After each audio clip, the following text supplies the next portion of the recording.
Sir నాతో పాటు ఇప్పటి వరకు ఉన్న వాళ్ళు పుట్టినప్పటి నుంచి ఇప్పటి వరకు అలోపతి మెడిసిన్కి మా బాడీ అనేది అలవాటు పడింది.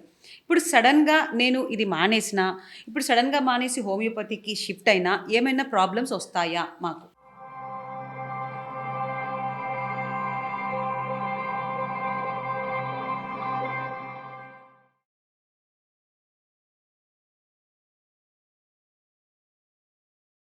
ఖచ్చితంగా. ఎందుకంటే గనక మీరు ఆల్రెడీ ఒక హ్యాబిచ్యుయేట్ అయిపోయారు. ఓకే. సపోజ్ థైరాయిడ్ ఉంది, లేకపోతే ఏదైనా హెల్త్ ప్రాబ్లంకి హార్ట్ ప్రాబ్లం ఉంది, ఎస్ సార్. లేదంటే మెడిసిన్స్ వాడుతున్నారు. సడన్గా విత్డ్రా చేయకూడదు. ఓకే. మీ బాడీ ఆల్రెడీ డిస్టర్బ్ అయింది. ఈ డిస్టర్బెన్స్ని ట్రీట్ చేయడానికి టైం పడుతుంది. ఈ టైం వరకు అలోపతి సపోర్ట్ తీసుకోవాలి. ఆ తర్వాత ఈ సపోర్ట్ని విత్డ్రా చేసుకొని న్యాచురల్ పద్ధతిలోకి రావాలి. ఓకే. మీరు హోమియోపతికి అలోపతికి రిలేషన్ లేదు. అలోపతి మెడిసిన్స్కి హోమియోపతికి మెడిసిన్కి రిలేషన్ న్యూట్రలైజ్ చేయాలంటారు. న్యూట్రలైజ్ చేయాలి, టైం ఇవ్వాలి. ఎందుకంటే ఎందుకంటే ఒక క్రానిక్ ప్రాబ్లము మీకు సడన్గా పనిచేయాలంటే ఏ మెడికల్ వ్యవస్థ కూడా పనిచేయనియదు.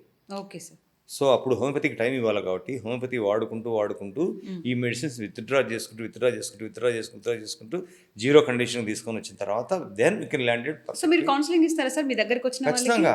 ఖచ్చితంగా నేను చెప్తాను కదా, థైరాయిడ్ కేసెస్ ఉంటాయి కాబట్టి ఇప్పుడు ఏదైనా హెల్త్ అంటే డిపెండబుల్ మెడిసిన్స్ ఉంటాయి. అన్ని మెడిసిన్స్ అవసరం లేదు. మీరు చిన్న మెడిసిన్స్ వాడుతుంటే విత్డ్రా చేసుకుని ఏం కాదు. బట్ డిపెండబుల్ మెడిసిన్స్ ఉంటాయి. ఆ డిపెండబుల్ మెడిసిన్స్ మీరు విత్డ్రా చేయడానికి లేదు.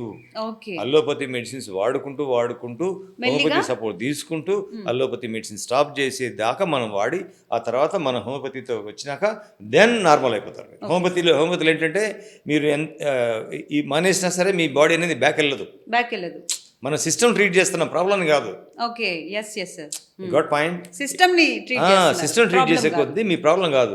మీ ప్రాబ్లం అనేది సిస్టమ్ ట్రీట్ చేసుకుంటుంది. ఈ క్లారిటీ కావాలి మాకు. అంతే కదా. That is the beautiness in homeopathy. That is the wonderful system. హోమియోపతికి ఉన్నంత వండర్ఫుల్ సైంటిఫిక్ సిస్టమ్ అనేది అసలు చాలా మంది డాక్టర్లు తెలుసుకోవాలి. చాలా మంది టీచర్స్ తెలుసుకోవాలి. చాలా మంది మీలాగా జర్నలిస్టులు తెలుసుకోవాలి. ఎందుకంటే మనం it is social response. Already foreign countries లో చాలా అవేర్నెస్ వచ్చింది డాక్టర్, మన ఇండియాలో లేదు. తీసుకురావాలి. ఇవన్నీ ఇంకా వరస్ట్ అయిపోతాయి. ఇప్పుడు 30 years స్పాన్ లో ఇంత జరిగింది, నెక్స్ట్ 30 years స్పాన్ లో భయంకరంగా ఉంటది. మీరు డబ్బులు పెట్టినే రాదు. అవును. ఇప్పుడు డబ్బులు మనకు ప్రాబ్లము, రేపు పొద్దున హెల్తే ప్రాబ్లం. గుర్తుందా మీకే? సో ఒకప్పుడు డబ్బులు అనేది మనకు ఏం లేనప్పుడు హెల్త్ బాగుండే, ఇప్పుడు హెల్త్ డిస్టర్బ్ చేసుకుని డబ్బులు తెచ్చుకుంటున్నాం. ఇప్పుడు రేపు పొద్దున డబ్బులు ఉన్నా సరే హెల్త్ ఉంటుంది మీ దగ్గర, చేసుకోలేరు. మళ్ళీ అందుకే హెల్త్ అనేది చాలా ఇంపార్టెంట్. ప్రతి ఒక్క తల్లిదండ్రులు, ప్రతి ఒక్క కుటుంబ వ్యవస్థ అంతా కూడా మనకి ఏదైతే ఉంటుందో, సో అన్నిటికంటే ఫస్ట్ మీరు ఈరోజు ఒబెసిటీ రావాలన్నా, మీకు ఈరోజు ఫర్టిలిటీ ప్రాబ్లం రావాలన్నా, మీకు మొత్తం మెడిసిన్స్ వల్ల డిస్టర్బెన్స్ వచ్చింది. కాబట్టి మెడిసిన్స్ను మినిమం చేయడము, మినిమం మెడికేషన్ సిస్టమ్ ఎంఎంఎస్ అంటారు, లేదా జీరో మెడికేషన్ సిస్టమ్ ఎప్పుడైతే మీ బాడీకి అలవాటు చేస్తారో అప్పుడే మీ సిస్టమ్ అట్లీస్ట్ బెటర్ కావడానికి వస్తుంది. ఒకవేళ నీడ్ఫుల్ ఉన్నప్పుడు హోమియోపతి సపోర్ట్ ద్వారా కరెక్షన్ చేసుకోవచ్చు. సో ఇట్లా మీ మీ డిస్టర్బ్డ్ కండిషన్ని, సో ఇవన్నీ చాలా ఇంపార్టెంట్. మీరు ఒక డాక్టర్గా మారిపోవాలి. ఇప్పుడు మీరు ఒక డాక్టర్గా, ప్రతి ఒక్కరు ఒక డాక్టర్గా మారిపోతే ముందు హెల్త్ కాన్షియస్ డెవలప్ అవుతుంది. హెల్త్ కాన్షియస్ ఏంటంటే మెడిసిన్ వేసుకోవడం కాదు. డాక్టర్ అనేవాడు మెడిసిన్ ఇవ్వడానికే కాదు, మీ హెల్త్ని అర్థం చేసుకొని మీకు అడ్వైజ్ ఇచ్చేవాడే డాక్టర్ ఫస్ట్. అంతే కదా. డాక్టర్ అనేవాడు మెడిసిన్ లాస్ట్, నీడ్ఫుల్, నీకు అవసరమా లేదా. అసలు మిమ్మల్ని అసలు పేషెంట్ చూడకుండా మందులు ఇచ్చే రోజులు వచ్చినాయి. పేషెంట్ చూడకుండా మళ్ళీ సింప్టమ్స్ తో ఒక యానిమల్ ట్రీట్మెంట్ అంటారు దాన్ని. ఒక జంతువుకి ఏదైతే మెడిసిన్స్ రాస్తామో అట్లా ఉంది.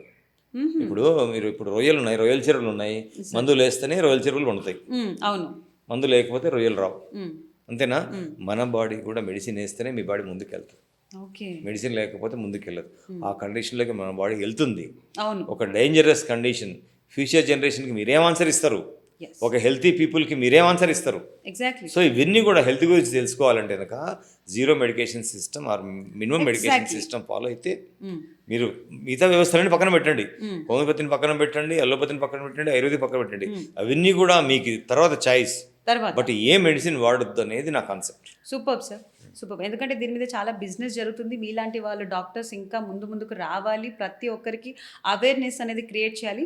ఎందుకంటే ఇప్పుడు ఎంత చిన్న ప్రాబ్లం వచ్చినా కానీ వెళ్ళడం, మెడికల్ షాప్కి వెళ్ళడం, ట్యాబ్లెట్ తీసుకోవడం, వేసుకోవడం, అది చాలా అంటే మన ఇండియాలో మీరు చూసుకుంటే సార్ ఎక్కడ మెడికల్ షాప్కి వెళ్ళినా డబ్బులు ఇచ్చేస్తారు.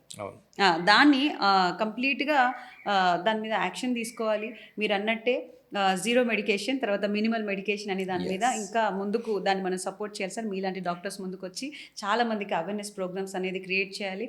అదేవిధంగా మనకు ఆల్ ఓవర్ ఇండియాలో 53 బ్రాంచెస్ ఉన్నాయి మన డాక్టర్ కేర్ హోమియోపతిలో. దీని ద్వారా కూడా ఇంకా మీరు జనాల్ని చాలా ఎంకరేజ్ చేస్తూ కౌన్సిలింగ్ చేస్తూ ఇలాంటి మెడికేషన్ ముందుకు తీసుకెళ్లాలని మేము మనస్ఫూర్తిగా కోరుకుంటున్నాం. ఖచ్చితంగా